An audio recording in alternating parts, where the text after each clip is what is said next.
Welcome to Real Estate Coaching Radio, starring award-winning real estate coaches and #1 international best-selling authors, Tim and Julie Harris. This is the #1 daily radio show for realtors looking for a no BS, authentic, real-time coaching experience. What's really working in today's market, how to generate more leads, make more money, and have more time for what you love in your life. And now your hosts, Tim and Julie Harris. 3, 2, 1, and we're back. It is the last day of September. It is September the 30th. Tomorrow is October the 1st, the official start of fourth quarter. Dun, dun, dun. Or what we call the official start of your new year. That's right, because what you do in fourth quarter, as you know by now, if you are a frequent podcast listener or a coaching client, greatly determines the outcome of not just first quarter, but of your entire year. It's really critical. You know, I would go as far as to say, if you work really, really hard in fourth quarter and you follow our 90-day plan and just do the things we prescribe to you, when it's, you could probably somewhat be not working at the same level of intensity in the spring and still have a fantastic year. I would agree with that. Yeah. As long as you start the year out right. Right. As long as you start the year out with momentum. That's what this is all about, guys. And this is the best time of year to be really drilling down. Just off the top of my head, I can give you a million reasons. But the biggest one is that the sellers and the buyers, but obviously we want you focusing primarily on sellers, are the most serious, motivated sellers, the ones that are actually going to sell their houses and be inconvenienced over the holidays. Those are the most motivated sellers. Those are the very definition of have to sell sellers. Yes. Number two, and let's just, we'll fire hose these guys with a bunch of, these are facts. Excuse None eliminating. of this is conjecture. This is absolutely true. The harder to sell houses sell this time of year. You have relocating executives who have to make a decision quickly because their job may be starting on January 1st. Yep. Okay. And here's my favorite one. There are so many times over the next 3 months where you basically, by the way, can you believe it's Christmas in 3 months? I know. Well, considering how absolutely insanely hot our walk was this morning, it's like 95 degrees out there here in Puerto Rico. So yeah, I do have to remind myself of that. Can you believe our daughter is going to be 8 in 3 months? No, I definitely can't. Her birthday's on January 1st. That's extra bonkers. She's a New Year's Day baby. All right, so back on track. So there's so many perfect times to prospect over the next 3 months that are unlike any other time of year. So let's talk about why there's these little perfect storms that are coming up for prospecting. The expireds are for sale by owners, centers of influence, and past clients. If you're in a market where there's starting to be some notice of defaults, as there are, any of those areas or any of those little buckets, and there's about 20 more we teach you as part of the Premier Coaching Program, those folks are going to be at home. They're going to be more receptive to a phone call. And let me prove it to you. So what happens over the last part of the year is you have a lot of overlap between days off and weekends. All right, now, if you've never worked expireds before, let me use that as an example. Most expireds are set to show up in the computer at the first of the month or the last day of the following month. There's some place over that, really 2-week spans. So what you're going to see is an increase in the number of opportunities for you to be pursuing expireds. At the same time, an increase. And now, if that happens over a holiday weekend or it happens over a natural holiday, then they're going to be home, and generally speaking, they're going to be in a good mood. And here's the best part. Almost always your competitors aren't going to be working. Frosty. Right. Yeah. They're not going to be working. They're not going to be frosty. So when you get, and there's maybe 6 times of the year that are really perfect, where you get the end of the month over a holiday, especially a 3-day weekend, let alone some of the extended holidays we have going to the rest of the year. Those are the perfect time to start going after expireds. That's when, I remember, I could just give an example in story after story of people that built their businesses in fourth quarter. Oh, absolutely. And the momentum never slowed down. They didn't just work hard for 3 months and then, basically go to Tahiti. Though I did have a coaching client. Yes, His name was I remember. Harold in Miami. Or no, I'm sorry, Hawaii. And he basically would hire, me to coach him. And this was years ago, but he's still in the business. He would hire me to coach him every single time this year. And he would work in his business until the end of first quarter of the following year, right? So he'd work in essence for 6 months, and he would prospect, he would take listings, and then he would take the rest of the year off and he would travel. Yeah. Now, he didn't announce that he was taking the rest of the year off and traveling, but he didn't work buyers. All the buyer leads that came in were referred to other agents in his marketplace from his assistant. He had one assistant. When listings came in, sometimes she would negotiate the listings, and other times he would negotiate the contracts and the listings. But the point was, is he was able to take enough listings during fourth quarter of the prior year and first quarter of the following year that he knew exactly how many listings he had to have to meet or exceed all of his financial expectations. He took all those listings. He then basically was able to delegate the rest of the business, and he went on to live the rest of his life. I mean, yeah, well, that's one of the beautiful things about this business is when you do that on purpose, you can craft things like that when your skill set is high enough. You can't just roll into that, freshly licensed.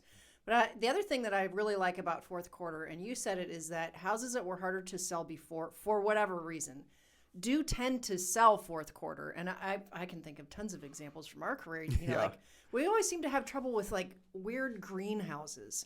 It's like just the wrong shade of the front door. Look, this time of year, you have location issue houses that will sell. That's right. Condition issue houses that will sell. Yeah, just something funky about it. It could be a funky floor plan house. I bet you're thinking of this same example. There was a house that was, I'll never forget this because it's such a great story.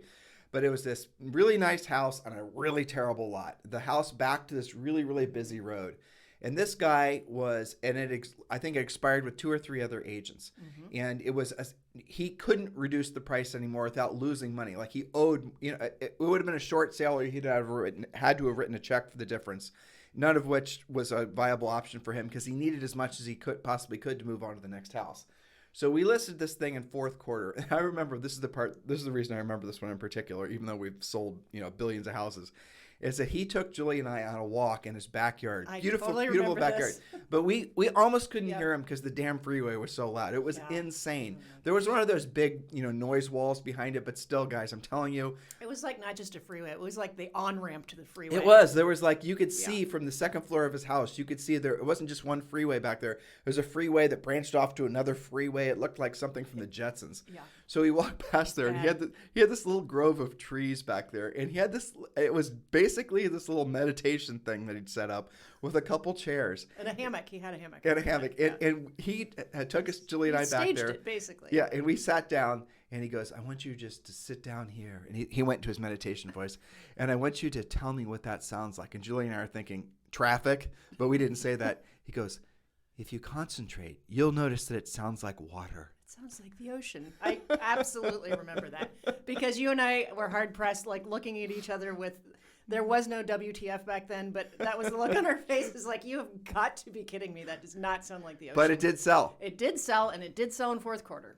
Yep, and there's lots of examples like that too. That's right. So again, guys, don't let fourth quarter get away from you. I know some of you want to kick back. Do not kick back. If anything, take it to the next level. Look, we have created for you, I have to remember, the success is tied to, they get the real estate treasure map. Yes. That's good. Mm-hmm. So text the word success to 47372. Text the word success to 47372. And we're going to give you a copy of the updated real estate treasure map, which is your fill-in-the-blank business and life plan. But you're also going to be entitled to a coaching call with one of our new member coaches. But really, guys, and this is an urgent suggestion here, go to timandjulieharris.com. Go to coaching, sign up for Premier Coaching, because that's really what all of you are looking for. All of you have this sort of anxious fear and loathing. Like, you maybe want to celebrate the end of the year and you had a great year. Some of you, you kind of ended where you thought you would end, and some of you fell short. I get it. It's usually one of those 3 groups. All of you are going to need to upgrade your skill set and upgrade your approach to business, because the industry, as you guys can tell, we're starting to see real inflation creep in. We're starting to hear rumors of interest rates rising. Your skill set is great, or maybe it's not great, depending, right?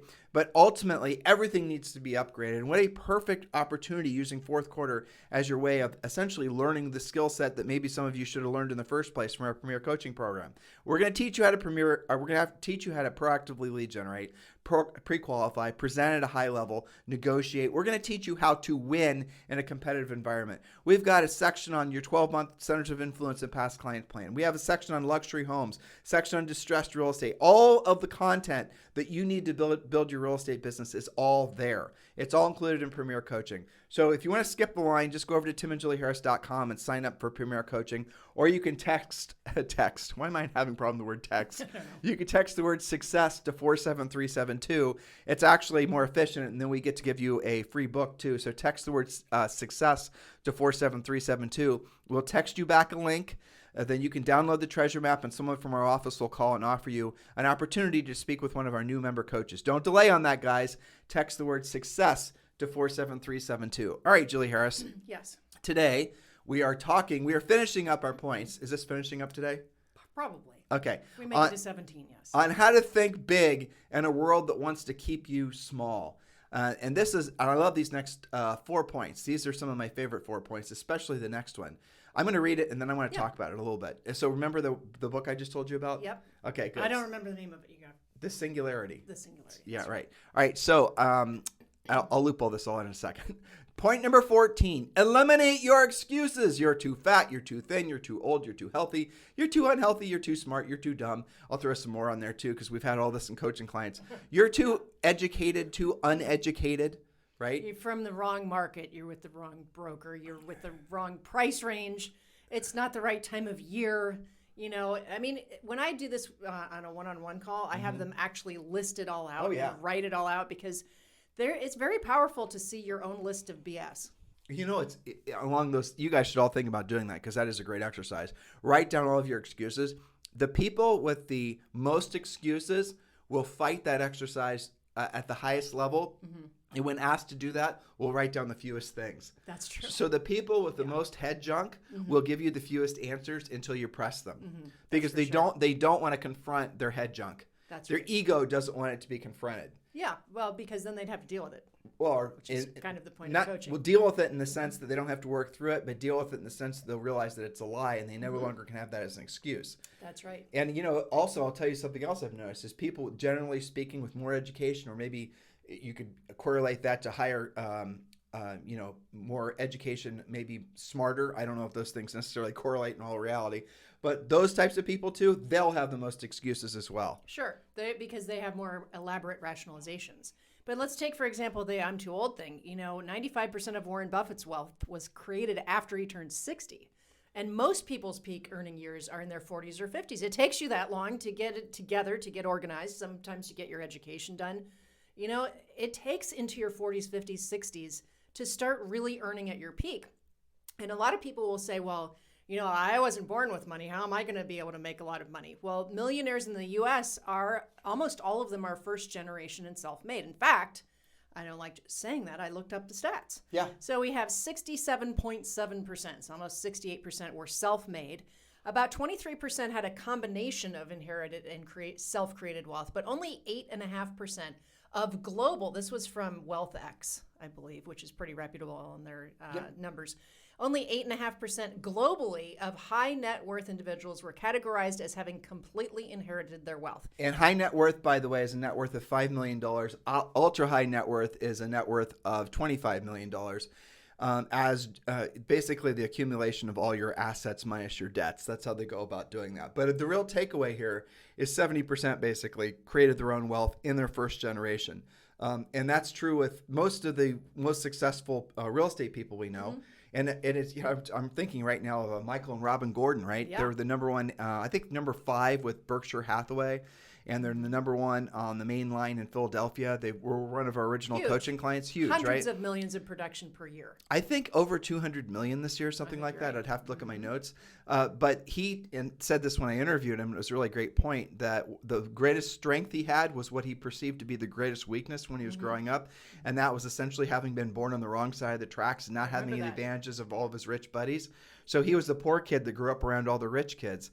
And he always thought he was at a disadvantage, but then he came to realize as he got older, actually gave him a huge advantage because he had, in his own words, a chip on his shoulder. Mm-hmm. And that's definitely true. 100% self-made. But if you go through and you realize that essentially a lot of these, too fat, too thin, too old, too healthy, too unhealthy, too smart, too dumb, too educated, too uneducated, those were put upon you by people that wanted you to stay the same, or the situation that you chose to put yourself in wanted you to stay the same, right? There is it's very difficult in some parts of the United States especially, but I imagine the world, once you reach a certain age to get anyone to really reinforce the idea that you can be really successful. Mm-hmm.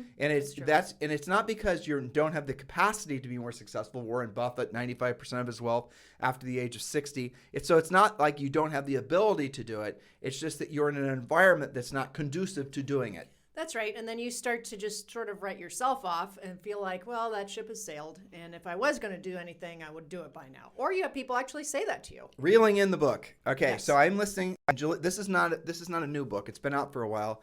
I've listened to this maybe twice before, and this book actually is becoming one of my favorites to listen to every year because I can then listen to the book and benchmark it against things that are actually happening. So Ray Kurzweil, and I'm going to butcher the hell out of this. The best way for you guys to do is just go get the book yourself.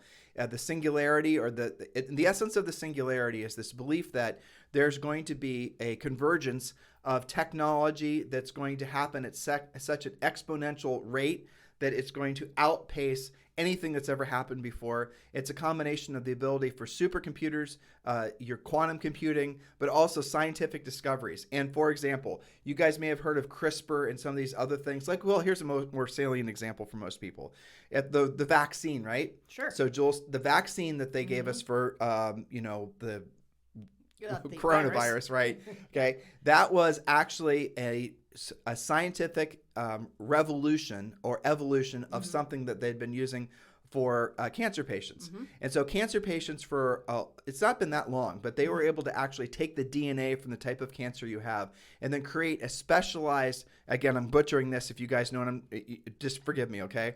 But that they then could take a specialized formulated, let's call it medicine, to go and fight the cancer that you had, and then they'd inject it into your body, and then that would take a message, or it would take a specific signal to that specific defective cells that were causing your body to be sick, and then it without having to nuke your whole body through chemo or something like that. So it was a specific targeted thing that was designed to solve the specific problem. It's like a program. It's like a code that goes in and attaches to the cell that you're trying to affect and reprograms it. So let's very similar to the COVID vaccine. So the COVID vaccine, unlike previous vaccines, so when you got the flu shot every year, they're actually giving you a little bit of the flu. That is correct. So explain that, how it's different. And this is something I think a lot of people are confused about. And before you and I got vaccine, I made sure that we knew our research, right? You want to go from the facts. So, you mentioned the flu vaccine. Every year, the doctors and scientists study what is the actual combination. There's so many different types of flu viruses. So they'll study it as we're going into flu season, and they'll figure out whatever that mixture is, and they will create a tiny amount of that, which becomes the flu vaccine, okay? And so that goes into your body, so your body recognizes it and knows how to fight it. That's the traditional vaccine, right? So these new ones, like the COVID vaccine, and again, I'm not a doctor or scientist, so this is my take on my, what I researched, right? The new ones, which I believe are called mRNA vaccines, is just like you described from what they were doing with cancer. It's code that goes into you, and it basically tells your body how to fight the virus, how to recognize it, and how to destroy it. And after that is injected and does its job, and it's doing its job because you kind of feel like crap for a couple of days. That's how you know it's working, because it's well, not always. Not always. But I wouldn't say that. But a lot of people it doesn't last in your body forever like people think. A lot of people have no effect from any of the shots. That's right. Right. That's right. So it goes in there, it does its thing, it reprograms you, and then it goes away. It disappears. It's basically, one and done. And then your body recognizes, oh, that's that kind of virus. I know how to get rid of it. Whereas it's more like, it's almost like an app for your body. Versus a traditional vaccine that gives you a little bit of it, and then your body forms its own immunity against it. That's basically totally different. So that vaccine, using existing technology, had never been used like it was used for the sake of battling, obviously, the pandemic, and still being used. Right. And so what we're seeing is that is something happened inside 18 months basically, which was extraordinary. And previously it had taken like 30 or 40 years to figure this stuff out. To create a vaccine, right? Yeah. So what we're going to see is the Singularity. And with the Singularity, the concept is, and again, I've been listening to this book for a while, and I do love this topic because it's about longevity. It's about not just basically living a longer life. It's about living a longer, vibrant life. It's like a better life. Looking younger, not losing your marbles as you get older, being able to basically have a vibrant, active life, not just into your 60s, 70s, 80s. Mm-hmm. But the conjecture here is that you can the normal lifespan for people is going to start becoming over 100, like 120, 130. That won't be unusual anymore. Because what they have done is they are able to go into your body and identify the things in your genes that trigger aging. Mm-hmm. So there's imagine again, we don't know what the hell we're talking about. We're just telling you, I'm just sharing this with you because it's exciting. Yeah. So they can then go into your body and they can identify the little levers that have been switched to say, okay, it's now time for Bob to get old. Well, okay. tell them about the one that you told me on our walk this morning where the guy had some kind, I can't remember It was exactly. a CRISPR thing. Yeah, but he had something in his genetic code that his dad, uncles, brothers had died of. Complete degenerative thing that I forget what disease it was. Like you find out you got that and you're toast, basically. Exactly. And his 3 generations of men in his family had died from it. Yeah. So he did this CRISPR thing, which is basically using the RNA, whatever it was. The mRNA, I think. Right. And he was able to basically reverse, they were able to identify what the gene was that was being flipped on that was causing the body then to go into this state of essentially, destroying itself through certain physiological, problems and ailments. And they were able to reverse it. So not only they turned it off, and he had started to feel the effects, if I understand correctly, of it, turned it off, and basically he was cured. It's amazing. It is amazing. So what if there's a way, and there is a way, by the way, is what we're trying to tell you here. What if there's a way to all of a sudden make it so that you can choose how old you get? Now, they talked about the ethics of this, being overpopulation and we're, all these other things. Let's set that aside. But they can listen to the book. They can listen to the book, but let's set this aside just for the sake of understanding the point we're trying to make here. This is what Julie and I talked about on our walk this morning. What if, there are certain physiological sort of mental subconscious constraints that all of us basically have that would lead us to believe, for example, Julie and I are at our age, right? So we're 50. And so you would think, and we do experience this, that we need to start making decisions that are going to be the types of decisions that are going to prepare us for being 65, 75, 85, and 95. In other words, you might not want to be as adventurous, or you might not want to think as big. I feel these feelings. Julie feels these feelings. Clock is ticking kind of stuff. Exactly. Like you're running the candle out, and you better basically enjoy the last flickers of your light, right? I feel like I'm an old English poet now, but you guys get the idea. So what if that's all wrong? What if you can live not just until your average age of 87 or whatever, which isn't remarkable in itself, but what if you now are going to be able to live to your 100, 120, 130? So one of the things and not in a crusty wheelchair-bound way. Yeah, exactly. An actual quality life into those years. What if they can go in, again, they can, and they can figure out what are the things that cause neurodegenerative diseases? What if they can find the things that cause cardiovascular problems, the things that trigger cancers, the things that trigger even looking old? How about this? I got one that you didn't know. I didn't tell you about this one. So how would you like to, I know your answer already. How would you like to have a life where you could eat whatever the hell you wanted to eat, whenever the hell you wanted to eat it, as much carbs as you wanted, you could eat whatever you wanted, and you'd never get fat? That would be awesome. Okay, guess what? You can do that? They can. Where do I get that? Right. So they're going to, Tim and Julie's supplement. Is there a pill for that? Tim and Julie's supplement store, no. So they have this on, they've been testing this on mice. Oh. So they actually have developed, or they're starting to develop essentially a therapy that will make it so that your body's triggering the creation of fat from foods will be turned off. Wow, that's interesting. But is this all? Yeah. This stuff is not science fiction stuff. This is not about dystopia or utopia, right? This is not about a dark future or an overly. This is just science. Right. That's what's badass about all this. So you're going to see, I don't know how old you are, listeners, but all of us in our lifetime, unless you're 90, are going to see the opportunity to basically start using some of these therapies in our own life, and to the point where we're going to be able to increase the longevity of our lives substantially. Now, why am I telling you that? Why does that relate to that last point? What if your preconceived notion, your subconscious notion of how long of a life you're going to live and how long of that life you're going to have that's going to be real viable, vibrant, that you're really going to, enjoy life? What if it's all freaking wrong? What does that do to your thought process? I mean, it's all, and this is what Julie and I talked about this morning. I mean, we, of course, we saw, my dad died when he was 74. My grandparents died. My grandfather, one of them died when he was 92. The other was almost 90. I have grandmothers that live, and aunts that live well over 100. Julie, the same thing. So we should have a nice long life. But let me tell you, those last 10 years, I'm not sure that that's the type of life I would want to have. Not sucking. Yeah, exactly. I mean, it's one thing to have a long life. It's another thing not just be strapped to your Barco lounger watching Jeopardy all day.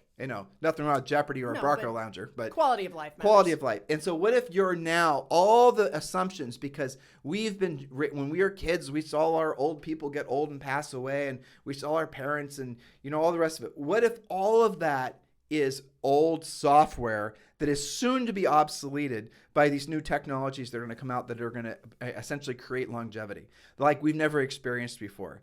That is miraculous. Yeah. But what does that do with your assumptions about what you're capable of doing in life? So here's the funny part.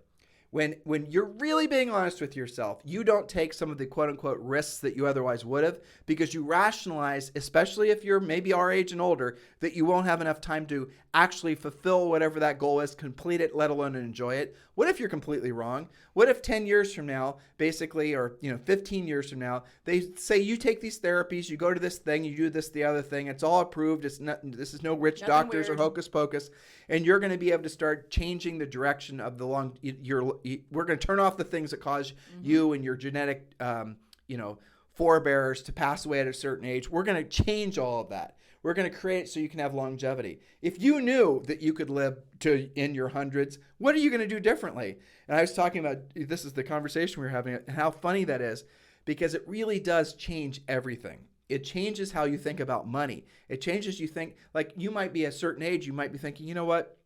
I might be able to go to Europe a few times, and I might be able to do this, might be able to do the other thing. Maybe you should really decide to think huge, and you should create your big business, or you should create a business that creates passive income so you can be financially free. What if you have way more time than you think?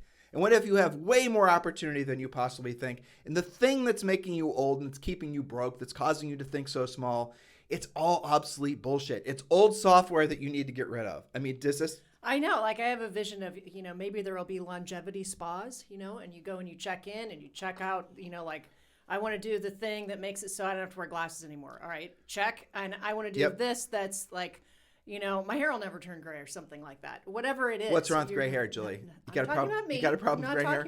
Well, the point is that you'll be able to do that, and it'll be medically safe, and it'll be very common. And so you and I naturally go to what's the more stuff that we can get done and do and be and see and have, and how many more people can we help, and things like how is this going to affect like wealth management for people? Right. All very positive things. So cautionary tale, some people would say, well, now that I know I've got crap tons more time, I don't have to get on the stick as fast. I don't actually think that's how people would react.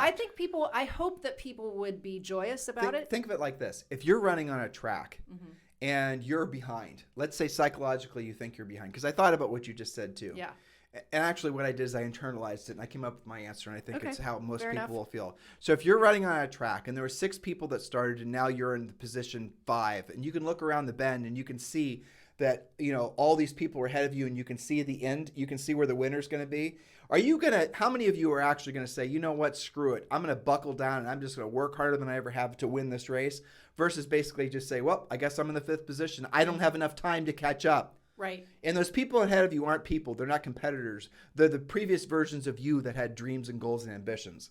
That's how I thought about it. That's very good. I like it. If you knew you had enough time, if you knew you had enough runway, enough track, wouldn't you think bigger? Of course you would. I would hope so. I think so. That's our natural tendency. Well, but I think everybody would. I think so. I think it'd be very exciting. It is very exciting. It's factually happening. Awesome. I mean, I was just thinking about, when we visited Ohio, my mom doesn't wear glasses anymore because there was technology, and her eyes were pretty bad for forever. So she doesn't wear glasses anymore. She got, I can't even remember what the surgery was, but she's totally fine now. Like, I didn't know that. Replaced, yeah. Seriously? Yeah. Well, Wow. your mom, one of them I think was done. Yeah, my mom, she's basically blind in one eye and has bionic. a bionic. Yeah, she can see farther than Julie and I. Well, but there you go. But that's a tiny example. But that's something that I think if you had asked our moms 10 years ago, if they ever thought that they could see so clearly without glasses, they'd say, well, no, I'm just going to have these. I'm used to it. But just think of your own parents, just to make it slightly personal. Sure. Do you think if obviously it starts with how you feel and your actual health, and as intellectual and brilliant as your father is, don't you think he would have developed a whole bunch of different new interests and whatnot and just run those down because he had the He'd time to? probably go work for Elon. Yep, well, exactly. I mean, Yeah. he's a physicist, so yeah, he probably would have. Exactly. So hopefully this is motivating you. We're Julie, trying to make you think bigger, right? How to Exactly. think big in a world that wants to keep you small. Now, sometimes the world that wants to keep you small is in your own head. So you've got to get out of your own way and start thinking bigger. That ultimately is what it all is. It's basically how you think. And Julie and I try to be the disruptors to your complacency, in essence. We're not big advocates of the rah, pump you up motivation, Mickey Mouse. because that just runs through your fleeting. system. And you just pee it out the next day and you don't even remember any of it, essentially. But what we want to do is we want to intellectually stimulate you and start moving things around in your mental attic. So then basically that can be the genesis for you then to start realizing that your life is more unlimited, has more potential than you possibly could imagine. No matter how old you are, how thin you are, how fat you are, how unhealthy you are, how smart you are. How many of you are staying fat just because you figure, well, everyone else around me is fat. I walk out, blend. I know 3 people are fatter than me, so I'm not the fattest. As long as I'm not the fattest, I'm good. I know. But how about your environment? So this was, by the way, one of the things that Ray Kurzweil says in this book. Your mission is to stay as healthy as you possibly can, to live long enough for these therapies to come online. Because what's going to happen is these therapies are going to come online. You're going to hear about it in the news. You're going to hear about something, this is now, well, we just told you about the CRISPR thing. Maybe that was the actual thing that's going to be the actual tipping point for all these technologies. And then what's going to happen is they're going to then start introducing more and more of these therapies faster and faster. But you got to live long enough, given your existing software, basically, to benefit, to take advantage of it. to benefit from the rapidly acceleration of these therapies that will cause you to live longer. So if that doesn't encourage you and give you a great excuse to lose weight and get in great shape, as great a shape as you possibly can be, because then you have to live long enough so you can ride the wave of these longevity therapies that are going to be coming our way. Well, I mean, look at it this way. People who need to have some kind of organ transplant are lower on the list the least healthy they are. Of course. It makes sense. What did people that died from COVID? Yeah, they all had that's right. they had with these horrible term called comorbidities. Yeah. And one of the most common comorbidities was obesity. That's right. We had some friends died of COVID, and all of them were obese. Mm-hmm. And you know what? There it is. There's your proof. And if you don't think there's going to be new variants and other things to worry about, that's crazy. Of course there are. And so we know, okay, proven, if you're obese, that's a bad thing. You get this thing and most likely you're going to have a lot of health problems. Still, by the way, haven't heard why specifically COVID adversely affected obese problems. I don't know what the obese reason people for that the is. worst. I mean, that would be something else. It's a little counterintuitive because you always think, like, if you're going to be sick and lose a bunch of weight, you want to have some spare. But you realize what you just said. That's basically, again, old ways of thinking. I know. So, and clearly it was proven wrong. Clearly. But the science will be interesting. But it does prove out that it's because being obese must put enough strain on your other internal organs. Your arteries and your things. They're already under an adverse level of essentially strain that when COVID is introduced to your body, screws your immunity then your body doesn't have enough energies or impetus really to battle off COVID. Who knows what? We're not scientists. We're just your meager real estate coaches. Indeed. All right, point number. That was all point number 14. That was point number. But 15 is close. This is the reason we take 2 years to get through 10 points. I know. Point number 5, we need to stop reading and stop being smart and stop trying to be smarter. Just read the points. So we just read the points, right? Point number 15. The older you get, the harder it is to ignite yourself. Start now and be able to say, thank you, past, fill in your name, for having it together so I can have my best life now. That really is kind of like part of point 14. Well, but the way to eliminate, but it is true, right? The older you get, the harder it is to ignite yourself. And why is that true? It could be physiologically, it could be hormonal, it could be all kinds of other things. But it all starts in that same place of the realization that you can do it. And read that book that I just told you about by Ray Kurzweil, and maybe that will be a little spark. That might be a little added something that will help ignite you to get you to actually create a big bonfire in your life of potential. Well, I think it's a great anti-procrastination book. Every time you feel like waiting to get started, to someday feel like taking action or to ignite yourself, maybe that book will be in the back of your mind. But just finishing up the point that we were just talking about, I don't think people stop trying at a certain point because if say everyone knew they could live twice as long as they already are, 3 times longer than they already are, I don't think that would cause more people to procrastinate. I think that would cause more people to think bigger because they knew they had time to manifest it, right? Yeah, I think a lot of people will use longevity as an excuse, thinking they don't have enough time for the reasons that I stated. I think you're right. I hope you're right. Point number 16. When you're younger, expect to work harder. You are supposed to work harder when you're young. Do what the more successful ones have already done. That's why they're successful. This is why it's called work and not vacation. You have your health, your ambition, your ability, and your strength, and these are not guaranteed as you get older, although, to our previous points, maybe it's getting better that way. But right now, if you are one of our younger listeners and you are feeling weird about working your butt off, You shouldn't. It's your job, especially the younger you are. I used to hate it when we were in our 20s and people would say, well, you've got to put in your time. But it's really true. Being in your 20s, if you have any ambition, sucks. Yeah, because you're working it all No, it does. time. And frankly, it kind of sucks as you get into your 30s too. It does. But really, that's part of it. The suckiest time is from 18 to probably late 20s, early 30s.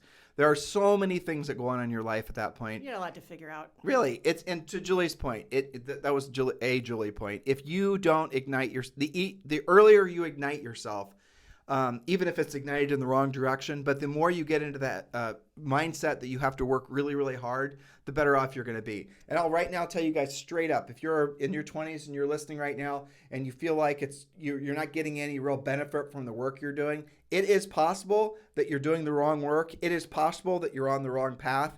So I'm not going to discount that.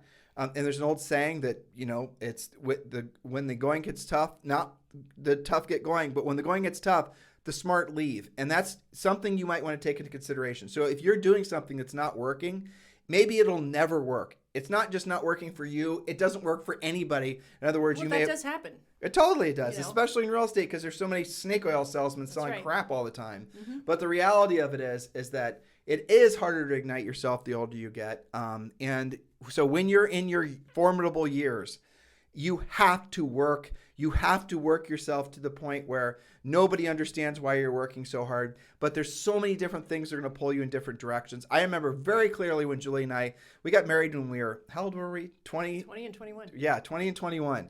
And which was young, but we got married and we've been married 30 years now. But I remember all of our friends were going skiing. They were going on vacations. On the weekends when Julie and I were working, they were just screwing around. They were going to college and getting graduate degrees. They were doing the things that most people would expect. Well, that's what you're supposed to do in your 20s. You're supposed to find yourself. You're supposed to discover what your big why is. You have to discover your passion. All this Mickey Mouse. And the reality of it is they never did. They never ignited. Some of them, very few of them, did as they got older. But now when you go back to where we're from, you still stumble across some of those people. And God bless them. But the reality of it is they should have been buckled down when they were in their 20s. They should have been doing the real work when they were in their 20s. And the real work sucks. The real work that you do in your 20s, once you master the real work that you're supposed to be doing in your 20s, especially as pertains to real estate, you then will have the right when you're older to be financially free. Don't think it's an entitlement because it's not. Well, the things that you learned through that work and through, we used to call it repetitious boredom, right? Doing a lot of the same activity over and over. Prospecting, it up, for example. Prospecting it. Yep. The thing is that you can't we talk about the stages of mastery all the time. You cannot skip stages. Nope. You can't just go right to mastery.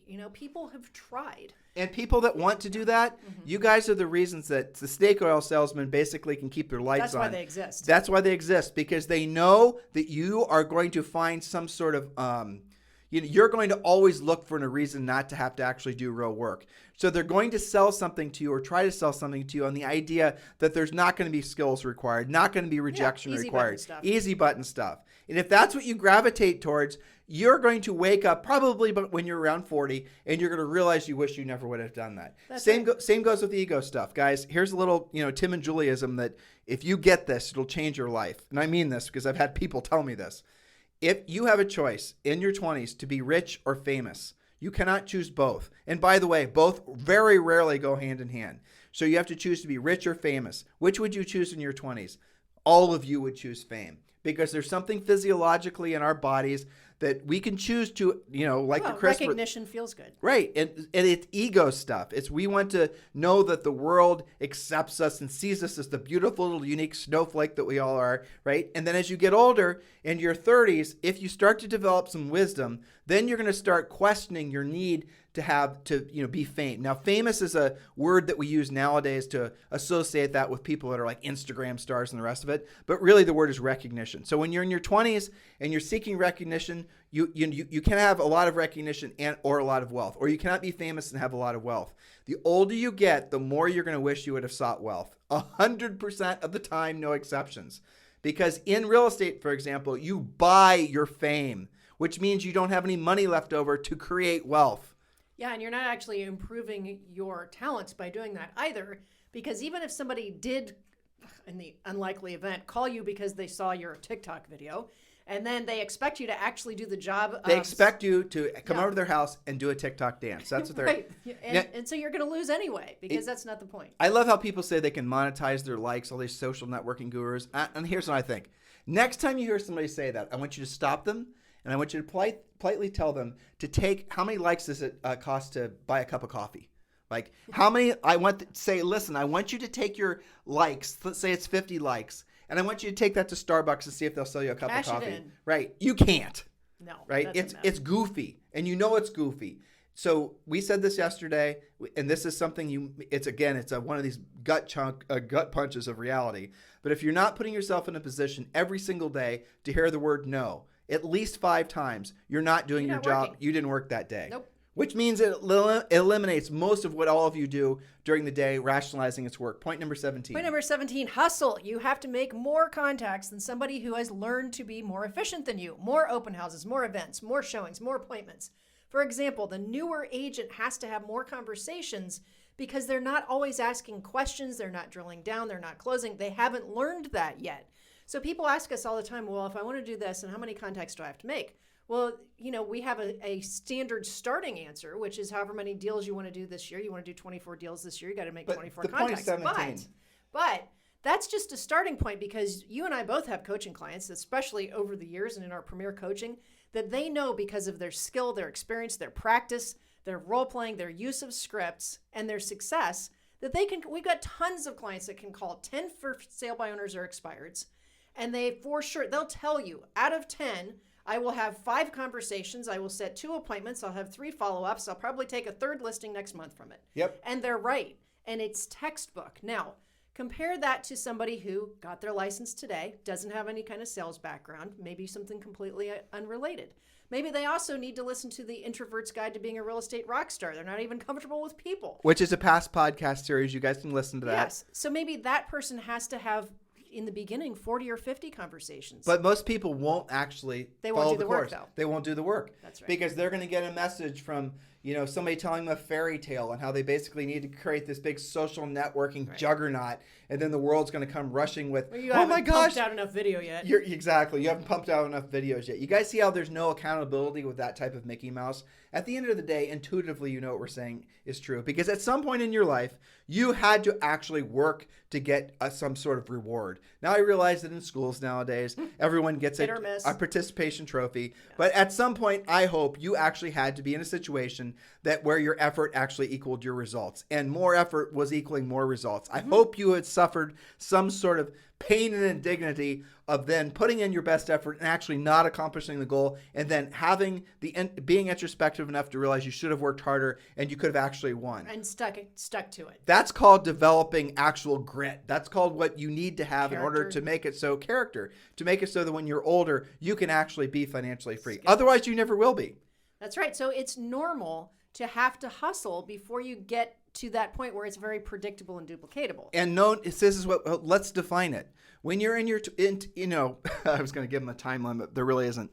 Until you actually have true momentum, there are no days off. There are no holidays for you. There are no vacations for you. You have to work when other people aren't working. You have to do what other people won't do or can't do. You have to live a life that other people would never even consider, because they don't ever have they never will develop anything that drives them to that level if you truly wish to succeed. That's the truth. But the faster you do it and the more you embrace this, the shorter the path is to that success. How many people right now are our age, older, plus or minus, who are knowing what we're saying is true, want their kids to listen to this podcast, are going to send it to their kid, right? Yeah. And they're now realizing they wish they would have actually ignited when they were in their 20s. Well, it's not too late. You're not too old. That's right. That was point number 14. Rewind. So actually, I got to get ready for an EXP thing, Libertas. Mm-hmm. Right. By the way, Julie and I are, of course, associated with EXP Realty, and so should you.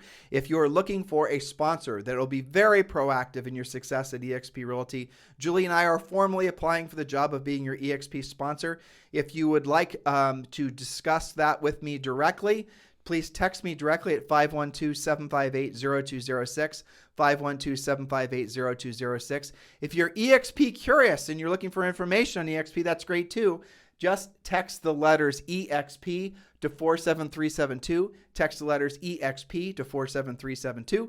And both ways, you're going to be on your way to EXP. It is one of the best things that business decisions Julie and I ever made when we got involved with EXP a couple years ago. And the reality of it is it's one of the best decisions that you'll ever make once you understand all the different sources of passive income that EXP creates for you. So definitely take this seriously. If you're behind the ball by years or even decades, EXP Realty is probably one of the best ways I've ever seen to get caught up. You don't have any rental properties, you're in your 60s, you want to take a hard look at this. It's a wealth accelerator. It is an incredible wealth accelerator. I wish we would have discovered this when we were in our 20s. I know. There was no EXP. It wasn't there. Yeah. But, okay, so before you wrap, one of the best things that you shared with me yesterday was you were on a Zoom call talking to somebody about EXP, you and Sean, and that you both noticed literally when the person got it. Yeah. Because like his face lit up and you could actually it didn't even light up. He put both of his hands on his face, and when he took his hands off of his face,